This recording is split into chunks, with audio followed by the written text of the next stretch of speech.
भगवत प्राप्ति का बिल्कुल सरल उपाय बता रहे हैं कि यदि आप जितेंद्री नहीं हैं, बड़े भजनानंदी नहीं हैं, आपका मन भगवान में निरंतर नहीं लगता है, तो तुम्हें हम बता रहे हैं कि तुम्हें भगवत प्राप्ति सहज में हो जाएगी। कैसे? बोले कायेन वाचा मनसेन्द्रियैर्वा बुद्ध्यात्मना वानुसृत स्वभावात् करोति यदि यत् सकलम परस्मै नारायणायेति समर्पयेत् तत्। यहीं से प्रारंभ हुआ था साधन मार्ग। जब घर से निकले थे तो प्रारंभिक साधना यही थी, इसी श्लोक की थी। भागवत धर्म का अनुष्ठान, गायत्री अनुष्ठान आदि तो अलग चल रहे थे, लेकिन ये हृदय का भागवत अनुष्ठान भागवत धर्म का था।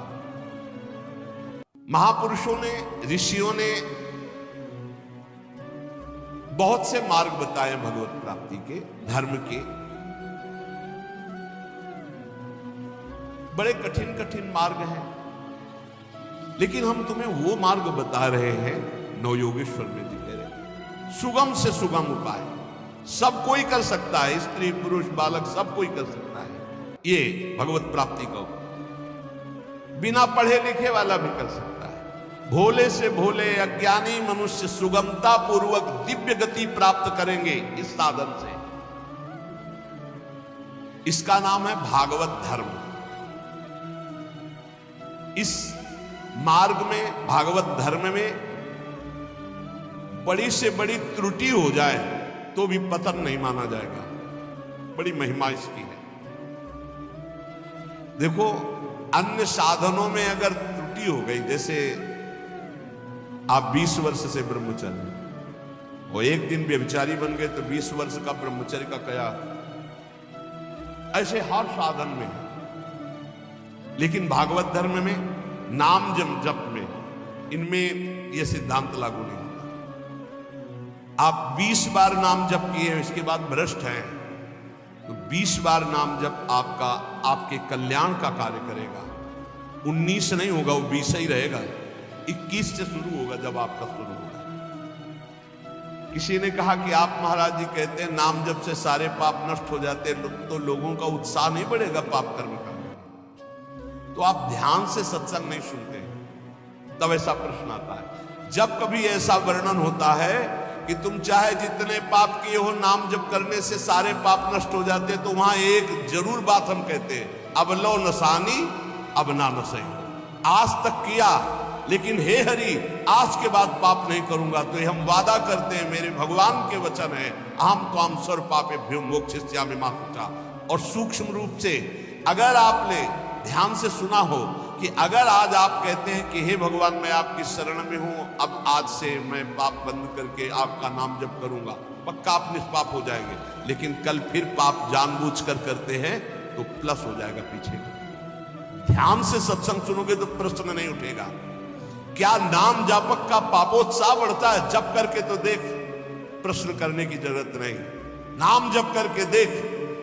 हम कहते हैं नाम ही एक ऐसा है जो सर्व पाप प्रणाशनम। और देखो, ये तो हम कह रहे हैं, लेकिन इतने में से जितने बैठे हो हमें बताना कि एकदम ब्रेक मार के हमें दिखा दो कोई कि आज से भीष्म प्रतिज्ञा है और निर्वाह करके दिखा दो। ये तो कृपालु भगवान है, कह रहे हो, हम भी कह रहे हैं कि आज से हम पाप नहीं करेंगे। लेकिन हो सकता है कि ब्रेक मारते मारते गाड़ी बीता दो बीता आगे खिसल जाए, वो ब्रेक मानी जाएगी, ब्रेक ही मानी जाएगी कि देख लो पहिया नहीं चला है, पर ब्रेक मारी खिसक गया एक बीता, उतने में घटना घट गई। तो जनयो गुण प्रभु मान न काऊ, दीन बंधु अति मृदुल स्वभाव। अब मन रहा है विषयी पापात्मा, ब्रक मारते मारते कोई गलती बन गई तो राहत न प्रभु चित चूक किए की, करत सुरत सय बार हिए। ये उसकी बात कह रहे जिसने ब्रक मारी पर चूक हो गई, ये उसकी नहीं कह रहे जो सुन के चूक करेगा। उसके लिए फिर नाम के बल से अपराध करने वाले को नामापराध लागू हो जाता है। उसको कानून कानून है। अब ये जो भागवत धर्म का बोले, इसमें किसी भी निमित्त से प्रमाद हो जाए तो वो कर्तव्य से च्युत नहीं होता। जैसे जीटी रोड बड़ा है, खाली है, आंख मूंद के चलो तो गिरोगे नहीं, बहुत प्लेन जीटी। ऐसे ये बिल्कुल जो मार्ग भगवत प्राप्ति का भी बता रहे हैं, भागवत धर्म का, बोले इससे आंख बंद करके दौड़ने पर भी कोई गिरेगा नहीं, अर्थात इस मार्ग में पतन है ही नहीं, गिरने का तो कोई सवाल ही नहीं। इसको कहते हैं भागवत धर्म। तो बोले भागवत धर्म करने वाले के लिए नियम नहीं है कि कोई विशेष प्रकार का कर्म करे। बहुत ध्यान से सुनो, वो शरीर से, वाणी से, मन से, इंद्रियों से, बुद्धि से, अहंकार से, अनेक जन्मों अथवा इस जन्म की आदत से, स्वभाव से जो जो करे यत करोष, वो सब परम पुरुष भगवान नारायण को समर्पित कर दे, बस इसी से भगवत प्राप्ति हो जाएगी। शुरू करो। कई बार चर्चा कर चुके हैं, यही साधन आगे बढ़ाता है। सिद्ध बनने की कोशिश जल्दी मत करो, यहां बन रही जल्दी सिद्ध हो जाते हैं। अरे क्या समर्पित करना, हम तो समर्पित ही है। सही ढंग से समर्पित हो जाओ तो ये निकलेगा नहीं कि हम समर्पित हैं। वो प्रभु कहेंगे ये मेरा है। हमें क्या, हमें तो सिर्फ इतना कहना है कि हमारे आप को बस समर्पित है कि नहीं वो तो तुम जानो, हम क्या जाने। क्योंकि समर्पण का तो आपको स्वीकृति करनी हो, आप जानो कितना है, हम क्यों कहें। हमारा हर मिनट, हर सेकंड, हर चेष्टा आपके चरणों में समर्पित होगी। अब यहां देखिए, प्रातः से उठो और एक एक घंटा का समर्पण शुरू करो। अभी बहुत जल्दी साधना के सोपान की ऊंचाई पर आ जाओगे आप, पक्का मान लो। लेकिन वही कर पाएगा जिस पर भगवान की कृपा, जो हम कह रहे हैं। एक एक घंटा का समर्पण, वो भजन हो, नौकरी हो, किसानी हो, खान पान हो, शौच स्नान का समय, जो भी समय आपका गया, फिर से ध्यान से सुन लो, इसमें तर्क मत करना।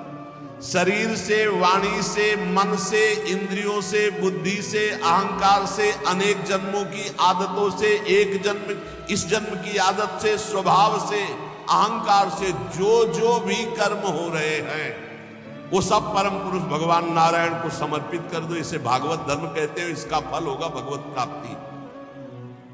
कायेन वाचा मनसेन्द्रियैर्वा बुद्ध्यात्मना वानुसृत स्वभावात् करोति यद् यत् सकलम परस्मै नारायणायेति समर्पयेत्। ये जब घर से भागे थे और गुरु शरण में हुए थे, तब से अनुष्ठान ये प्रारंभ उसी समय से हो गया था। क्योंकि श्रीमद् भागवत की कृपा बचपन से रही, घर में शाम के रोज भागवत की चर्चा, पर जब वैराग्य भाव में आए तो उनका इसका अनुष्ठान होना चाहिए। ये भागवत धर्म है। और बस ये शुरू कर दिया, एक एक घंटे का शुरू किया था। जैसे सुबह 7 से 8 बजे तक नाम जप करते हुए शौच स्नान आपका 8 बजे, हे करुणा निधान भगवान, 7 बजे से 8 बजे के समय में जो भी कर्म बनाओ आपके चरणों में समर्पित। अब 8 बजे से 9 बजे तक हो। फिर धीरे धीरे, ये हम आपको बिल्कुल अक्षरशः वैसे बता रहे जैसे किया, धीरे धीरे शयन तक। जब शयन से सुबह उठे तो रात्रि में सोने का जितना समय था, 6 घंटे, 5 घंटे, 4 घंटे, हे प्रभु आपके चरणों में इसलिए समर्पित। अब इसका फल ये हुआ कि कुछ समय बाद हमारे अंदर जलन शुरू हुई और जांच होनी शुरू हुई कि हमारे कर्मों में त्रुटि कौन सी है। उन त्रुटियों का समाधान शुरू हुआ। प्रभु से प्रार्थना, हे प्रभु देखो ये गंदी बात थोड़ी आपको समर्पित होती, देखो मेरे मन में गंदी बात चल रही, मेरे मन में ऐसी बात आ रही। कृपा हुई, जांच शुरू हुई, गंदगी निकालने की प्रार्थना हुई। धीरे धीरे धीरे फिर जब मन, तन, प्राण, अहम ये जब समर्पित हो गए तो फिर बंद हो गया। जब घर का जाया हुआ चेहरा हो जाता है ना, उसको फिर वो पेमेंट नहीं, वो सब फिर वो ये सब बंद हो जाता है। ये इतने से इतने राधा वल्लभ अर्पणम मस्तु, अब कुछ रह ही ले गया तो क्या अर्पणम मस्तु। अब तो राधा वल्लभ जी खुद अर्पणम मस्तु हो गए हैं, तो अब क्या अर्पणम मस्तु। राधा वल्लभ जी अर्पणम मस्तु। अब यही राधा वल्लभ जी का ही राज्य है, तो अब अर्पण क्या करना हो, तो बैठे हुए सिंहासन पर। ये सिद्ध वही हम पहले कही कि सिद्ध ही मत झाड़ो, अगर आपकी स्थिति भगवदाकार नहीं है तो आपको ये साधन बहुत बढ़िया है, बहुत बढ़िया। चतुरासी जी का पाठ किया, सेवा की राधा वल्लभ, रसोई अमनिया राधा वल्लभ, किसानी की 5 घंटे, भूल गए आप 1 घंटे में, 1 घंटे में कहां देखे, तो 5-6 घंटे में एक बार पूरा थोक में जमा कर दे। 8 घंटे ड्यूटी की, हे प्रभु 7 बजे से गए थे, देखो 8 घंटा ड्यूटी, 8 घंटे के समय में जो भी क्रियाएं चेष्टाएं हुई नाथ आपको समर्पित है, आप इस समर्पण वृत्ति से प्रसन्न हो जाइए और अपनी शुद्ध भक्ति प्रदान कीजिए। कह रहे ये समर्पण लोगों की मान्यता और धारणाओं से आपको उठाता चला जाएगा, और बताना किसी को नहीं, सुन लो और आज से धारण कर लो, बिल्कुल फ्री है। कोई एक विशेष भागवतिक कार्य समर्पित करना ऐसा नहीं, स्पष्ट लिखा है। भागवत धर्म का पालन करने वाले के लिए ये नियम नहीं है कि वो एक विशेष प्रकार का ही कोई कर्म करे और वो भगवान को समर्पित करे। वह शरीर से, वाणी से, मन से, इंद्रियों से, बुद्धि से, अहंकार से, अनेक जन्मों अथवा एक जन्म के स्वभाव और आदत से जो जो करे वो परम पुरुष प्रभु श्री हरि को समर्पित कर दे। इससे क्या होगा, आप समर्पण करते रहिए, आपकी स्थिति लोगों की मान्यता और धारणाओं से ऊपर हो जाएगी। कह रहे वो दंभ से नहीं, नाटक नहीं, वो स्वयं उसके अंदर ऐसे भाव जागृत हो जाएंगे। एवं व्रता स्वप्रिय नाम कीर्त्या जाता अनुरागो द्रुत चित्त उच्चई हसत्यथो रोदति रोति गायत उन्मादवन नृत्यति लोक बाह्या। ये समर्पण रंग लाएगा, क्या लाएगा, अब नाम में प्रीति होने लगेगी, राधा राधा राधा। उसको हृदय में अपने प्रीतम के नाम कीर्तन में स्वाद मिलने लगेगा, नाम में प्रीति होने लगेगी। नाम में जो ही प्रीति हुई तो अनुराग उत्पन्न हुआ, अनुराग का अंकुर जब आया तो चित्त द्रवित हो जाता है। अब वो साधारण लोगों की स्थिति से ऊपर उठ जाता है, लोगों की धारणा मान्यता उस तक नहीं पहुंच सकती। जो समस्त कर्म भगवान को समर्पित करता है उसका नाम में प्रेम हो जाता है। नाम का प्रेमी अनुराग रंग में युक्त होकर लोगों की धारणा और मान्यता से अध्यात्म की ऊंचाई पर पड़ता है। वो दंभ से नहीं, स्वभाव से मस्त हो जाता है, मत वाला। अब वो कभी खिलखिला कर हंसता है, कभी फूट फूट कर रोता है, कभी ऊंचे स्वर से भगवान को पुकारता है, कभी मधुर स्वर से भगवान नाम कीर्तन गुणगान करता है।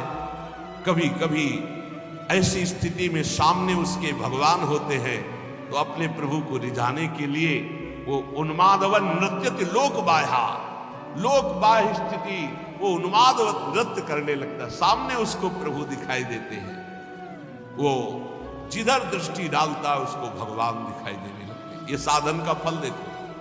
खम वायुमग्निम सलिलम महिम च ज्योतिंष सत्वानि दिशो द्रुमादीन सरित समुद्रास्य हरे शरीरम यत्किंच भूतम प्रणमे धनन्यः।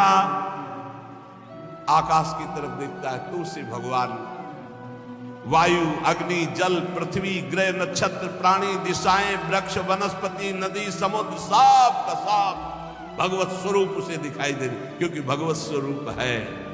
सभी रूपों में अपने आराध्य देव को प्रकट रूप से देखकर, चाहे जल सामने आए तो जल रूप भी भगवान, वायु स्पर्श करे, हाँ मेरे भगवान मेरा, जिधर दृष्टि जाती भगवान, वो अनन्य भाव से भगवत भाव में डूबा हुआ सबको प्रणाम करता है। भक्ति परेशानुभवो विरक्ति रन्यत्र चैष त्रिक एक कालः प्रपद्यमानस्य यथा स्नतः स्युः तुष्टि पुष्टि क्षुद्पायोनुघासम। आहा, जैसे भोजन करने वाले को प्रत्येक ग्रास के साथ तुष्टि, पुष्टि, क्षुधा निवृत्ति तीनों एक साथ होते हैं, ऐसे ही एक एक मिनट जो भगवान को समर्पित करता है, नाम जप करता है, उसको भजन के प्रत्येक क्षण का प्रभाव, संसार से वैराग्य, प्रभु में प्रेम और अपने स्वरूप का ज्ञान, तीनों एक साथ, तुष्टि पुष्टि क्षुधा निवृत्ति, संसार से वैराग्य, भगवान में अनुराग, अपने स्वरूप का ज्ञान, तीनों एक साथ बढ़ते चले जाते हैं। एक एक क्षण भगवान को समर्पित करता है, भगवान नाम जप करता है। यही जीवन का सार है। गुरु शिष्य का संबंध है भगवत प्राप्ति कराने से। तन मन प्राण समर्पित करके गुरुदेव की आज्ञा पे चलो, निश्चित भगवत प्राप्ति है। भगवत प्राप्ति कोई ऐसा रसगुल्ला या गुलाब जामुन नहीं कि खरीद लिया, ये लो भैया आ लो। उनकी आज्ञा पे चलो, भगवत प्राप्ति आपको होनी है। आपको भ्रम छोड़ना है, आपको असत आचरण छोड़ने, आपको असत चिंतन छोड़ना है, आपको भगवत चिंतन करना है। तो गुरुदेव का सारा प्रयास रहता है असत त्याग करके सत्य में स्थित करना। वो गुरु नहीं है जो अपने शिष्य को भगवत भक्ति के रंग में रंग करके मृत्यु रूपी माया रूपी फांसी से न बचा पावे। गुरु नहीं। वह स्वजन नहीं है जो अपने संबंधी को भगवत नाम जपने का उपदेश न करे। वो पिता नहीं जो अपने पुत्र को भगवत प्राप्ति का उपदेश न करे। वो माता नहीं जो अपने पुत्र को भगवत प्राप्ति का भजन का उपदेश न करे। वो पति नहीं है जो भगवत प्राप्ति का उपदेश न करे, भगवत प्राप्ति का सहयोग न करे। इन सारे संबंधों की एक ही महानता है कि मुझे भजन भगवत प्राप्ति का संयोग बैठा ला जाए और इस जन्म में भगवत प्राप्ति कर ले। चाहे वो गुरु हो, चाहे माता हो, चाहे पिता हो, चाहे मित्र हो। भगवत ऋषि जी कहते हैं अगर ऐसा संग नहीं है भगवत प्राप्ति का तो सब माया का नाटक है, हमको नहीं इस माया के नाटक में फंसना। देखो भगवत प्राप्ति कैसे होती है। आपने एक जगह मान लिया कि हम सब बात तो टाल सकते हैं, अपने गुरु की बात नहीं टाल सकते। अब माया आपको नहीं परास्त कर पाएगी। बस सब कुछ तो है, हम बड़े नीच हैं, पतित हैं सब, लेकिन अपने गुरुदेव की बात मैं नहीं टाल सकता। इसके लिए मैं विश्व से विलग हो सकता हूं, शरीर छोड़ सकता हूं, प्राण छोड़ सकता हूं, बात जीत गया। और गुरु की बात ऐसी मानी जाती है। वो कह रहे इस समय दोपहर के 12 बजे, जी बिल्कुल धूप खूब चौड़ी है, मूर्ख बना रहा है, चौड़ी धूप है। 4 बजे नहीं महाराज जी, आप कह रहे हैं 12 बजे है। नहीं, समय तो 4 बजे। हाँ महाराज, ब्रह्म मुहूर्त का समय है। बड़ी मुंह चुपड़ी बोलते हो। तो महाराज आप बोलोगे दिन तो हम दिन को देख, आप कहोगे रात तो हमको मतलब नहीं दिल है की रात। आप कह रहे हो दिल है तो हम अपनी आंखों का विश्वास नहीं मानेंगे, हम आपकी बात मानेंगे। तुम्हें जो पसंद बात आप आज्ञा करो, हमारा तन मन प्राण उसी मार्ग में चलेगा जिसकी आपकी आज्ञा है। बस जीत गया। इसी बात का दुरुपयोग होता है, इसी बात का दुरुपयोग होता है। वो गुरु ले जो भगवत प्राप्ति के मार्ग में चला। देखो हम फंसे कहां हैं, बस सूक्ष्मता से समझना। भगवत प्राप्ति किसको होती है, भगवत प्राप्ति किसको नहीं होती, बिल्कुल सरलता से हम आपको समझा रहे हैं। केवल अहंकार ही भगवत प्राप्ति में बाधक है। और उस अहंकार को गुरुदेव उल्टा सीधा दक्षिण बाएं ऊपर नीचे हर जगह से प्रहार करके चकनाचूर करते हैं, पक्का चकनाचूर करते हैं। अब उसको केवल आप तो कहते थे कल की ऐसा है, आज आप कह रहे हैं ऐसा, ये प्रश्न नहीं होगा। खड़े हो जाओ जी, खड़े हो गए, बैठ जाओ। आज के बाद ऐसा कभी नहीं करेंगे। हाँ करें, ये आज ये लाओ ना। महाराज आप तो कह रहे थे कभी ये नहीं खाने। नहीं जी, कल हमने कहा था नहीं पाना। जी आपने आज कहा है कि आज पा लीजिए, आज अभी कहो, नहीं तो नहीं। ऐसा जीतता है, ये नहीं कि आपने कल कहा था तो आज ऐसे कहते वचनम करिष्ये तो आप जैसा जीत गया। अहंकार का केवल नाश करने की लीला होती है। अहंकार का नाश, दौड़ो नहीं, खड़े हो जाओ, बैठ जाओ। जब तक हम ना कहें तब तक ये बैठे रहना। उठ के एक कदम में नहीं जाना, हमें वैसे ही बैठे रहे, क्योंकि केवल बात अहंकार की हो रही है। इस अहंकार का मर्दन केवल गुरु कृपा से होता है। और जब देखते हैं ना कि ये तो अहंकार को संभाले हुए, तब फिर वो दुलार कर देगा। अच्छा तो ऐसे बहुत घाटा है। गुरुदेव हमें कभी दुलार न करें, वो सदैव हमारे ऊपर शासन वृत्ति से रहे, उनको कभी ऐसा ना लगने पावे कि अगर हम तो अवहेलना करके हम चले। ये कभी एक साधक कह रहे थे कि हमें सबसे बड़ा दुख तब होता है जब आप विनय पूर्वक कोई बात हमसे कहते हैं, तब लगता है कि आज तक हमारी ऐसी वृत्ति अभी नहीं हो पाई कि गुरुदेव अपना मानकर हमको तू संबोधन करके बात करें। ऐसी बात वो विनय पूर्वक बात करें, मतलब सम्मान पूर्वक। कहीं मेरे अंदर अहंकार है, कहीं मेरी भूख है। बोले बस ये मुझे पसंद नहीं आता जब आप विनय पूर्वक बात कि मैं आपसे हाथ जोड़कर प्रार्थना करता हूँ आप ऐसा, तब लगता है धिक्कार हमारे जीवन को। अभी तक मेरा अहंकार बकाया रह गया है, अभी तक गुरुदेव अपना नहीं माने, अभी तू कह के संबोधन नहीं करे, रे ऐसा करो। अपनापन तो तब हमें लगता है जब ये विनय हट जाती। विनय तो पद से होती है, नहीं नहीं अभी अभी गुरुदेव अपना नहीं मान। ये अहंकार की गलित वृत्ति में आता है। अहंकार बहुत, यही भगवत प्राप्ति, सिर्फ भगवत प्राप्ति में मुख्य है अहंकार, और इसी की गुफा में रहते काम क्रोध लोभ आदि। इसी का नाश होता है गुरु कृपा से। बस गुरु कृपा को समझना है कि वो तत्काल बदल सकते हैं, तत्काल हर तरह से चकनाचूर करके चुप कौडरस बाड़े जा बोली कोई भारी। ये केवल गुरु से ही होता है। ये हमने जीवन में देखा, केवल गुरु। एक जगह यार इतना रख लो, एक जगह इतना रख लो, वो जैसे चाहे वैसे, बिल्कुल एक जगह उनकी आज्ञा पे होगा। अभी अभी अभी ये अहंकार गलित होना, ये केवल गुरु से गलित होता है। हमने अपने जीवन के अनुभव में देखा, केवल गुरु से गलित होता है अहंकार, किसी साधन से नहीं। गुरु गुरु वही है जो मृत्यु की फांसी से मुझे मुक्त करके भगवत साक्षात्कार करा। वही माता, वही पिता, वही संबंधी है। ये शरीर दुखमय विषय भोगों की प्राप्ति के लिए नहीं है। नायम देहो देह भाजाम नृलोके कष्टान कामान नरहते विद्भुजाम ये तपो दिव्यम पुत्र कायेन सत्वम शुद्धे दस्मात् ब्रह्म सौख्यम त्वनंतम। हे पुत्रो, इस मर्तलोक में शरीर जो मिला है ये मरेगा, नष्ट होगा। इसमें बड़े रोग, बड़े दुख आने वाले हैं।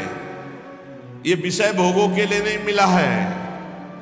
ये विष्ठा भोजी सुकर कुकर आदि को ये सब सुख प्राप्त है सांसारिक। इस शरीर को दिव्य भजन के द्वारा भगवत प्राप्ति कर लो, इसलिए मिला मानव देह।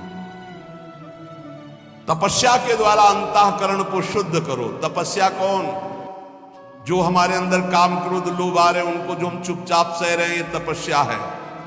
इस शरीर को तपो दिव्यम पुत्रकायेन सत्वम शुद्धे दस्मात् ब्रह्म सौख्यम त्वनंतम। तपस्या के द्वारा अंतःकरण पवित्र करके भगवत प्राप्ति करो। तपस्या कौन? जो हम 2 बजे से जग रहे हैं, सब आराम से खा पी के सो रहे हैं, आप जग रहे हैं। अब आपका 10 बजे तक दिनचर्या चल रही है, कुछ थोड़ा सा जलपान, फिर भजन साधन, अपना रात दिन लगे हुए, काम क्रोध आदि शत्रु आ रहे हैं उनकी जलन सह रहे, ये तपस्या है। ये क्या करेगा? अंतःकरण को पवित्र कर देगा। इस शरीर से अनंत भगवदानंद की प्राप्ति होती है, अनंत भगवदानंद की। शास्त्रों ने बताया है, महत्सेवाम द्वारमाहुर विमुक्ते स्तमो द्वारम योषिताम संग संगम। यदि संत महापुरुषों का संग मिल जाए तो मोक्ष का खुला हुआ द्वार है। और यदि कामी पुरुष का संग मिल जाए, कामिनी में आसक्त, नाना प्रकार के भोगों में आसक्त, तो बोले नरक की सर्टिफिकेट है पक्का। संग से ही उत्तम गति होती है, संग से ही निम्न गति की प्राप्ति होती है। महत्सेवाम तो द्वार माहुर विमुक्ते, संतों की सेवा, संतों का संग, संतों की आज्ञा का पालन, तो मोक्ष पदवी भगवदानंद। और विषयी पुरुषों का संग, विषय सेवन, तो कह रहे तमो द्वारम योषिताम संग संगम। ऐसे कामी नीच पुरुषों का संग नरक प्रदान करता है। कसम देने की जरूरत नहीं है, ऐसे पुरुषों का तो संग ही नहीं करना चाहिए। वो कहते हैं हमारी दोस्ती, अरे तिलांजलि देते तुम्हारी दोस्ती को, कभी मत आना, कभी मत बुलाना, कभी संग मत करना। नीच आचरणों में फंसाने वाले दोस्त नहीं दुश्मन होते हैं। किसी को नष्ट करना उसको व्यसन दे दो, किसी को नष्ट करना उसे भोगों में फंसा दो, नष्ट हो जाएगा अपने आप। तो नष्ट करने वाला दोस्त होता है कि दुश्मन होता है? ये बड़ा विचित्र माया का खेल है कि दुश्मन दोस्त बन करके आता है, हम उसे स्वीकार कर लेते हैं। तमो द्वारम योषिताम संग संगम, जो कामी पुरुष है, व्यसनी पुरुष है, व्यभिचारी पुरुष है, नाना प्रकार के कुमार्गगामी प्रवृत्तियों का, तो हमें कभी ऐसों का संग नहीं करना चाहिए। महांतस्ते समचित्ता प्रशांता विमन्यवः सुहृदा साधो। ये अब कहते हैं जिन महापुरुषों का संग मोक्ष का खुला हुआ द्वार है वो कैसे होते हैं? तो बोले महांतस्ते समचित्ता, सब में अपने प्रभु को देखने वाले महात्मा को महापुरुष कहा गया है। वासुदेवा स्वरमित स महात्मा सुदुर्लभा, सबके हृदय में एकमात्र भगवान विराजमान, समचित्ता और परम शांता, किसी भी द्वंद्व की स्थिति में अशांत न हो। और कह रहे हैं विमन्यवः, किसी भी स्थिति में क्रोध ना आने पावे, क्रोधहीन। और सुहृदा साधो, ये सबका हित चिंतन करने वाले सदाचार परायण, उनको महापुरुष करते हैं। जो ऐसे महापुरुषों का संग करता है वो निश्चित भगवत प्राप्त हो जाता है। सत्संग का मनन किया जाए, मनन से बहुत जल्दी हृदय पवित्र होता है। रोज जो सत्संग सुनते हो, अगर कई बार इसे सुनो और मनन करो तो बहुत लाभ मिलेगा। सार सत्संग का, जिन प्रभु की तुम शरण में हो, यही अखिल कोटि ब्रह्मांडों के ईश्वरों के भी ईश्वर है, कि कोई अन्य आश्रय लेने की जरूरत नहीं। ऐसे प्रभु हमारी प्रियाजू की प्रेमाधीन है, इसलिए हम सदैव गरजते रहते हैं प्रियाजू के बल से, गोरे चरणारविंद की ठसक से रहते हैं। जिसको ये ठसक प्राप्त करनी है वो एक एक मिनट प्रभु के चरणों में समर्पित कर दे। भूल हो जाए तो जितनी देर भूल हो जाए उस भूल को भी समर्पित कर दे। एक एक क्षण समर्पण करने का फल मिलेगा। प्रभु की नाम में रुचि, प्रभु की लीला कथा में रुचि, इसका फल होगा आपकी स्थिति अध्यात्म की ऊंचाई पे आ जाएगी। कभी आपको इतना आनंद आएगा कि आप लौटते लौटते हंसते रहे, कभी इतना आएगा कि रुदन आ जाए, कभी नाचने का मन होगा, कभी गाने का, वो एक दिव्य उन्मादमय स्थिति। और कभी ऐसी स्थिति जिधर देखो मेरे प्रभु तो सबको दंडवत कर रहा है, स्त्री हो, पुरुष हो, जड़ हो, चैतन्य हो, पापी हो, पुण्यात्मा हो, सबको नमस्कार, सबको प्रणाम कर रहा है। यही महाभागवत स्थिति भगवान अजित को जीत लेती है। इसलिए निरंतर नाम जप करते हुए अपने चित्त को प्रभु में लगाओ, यही जीवन का परम सार है, इसी में परम सुख है।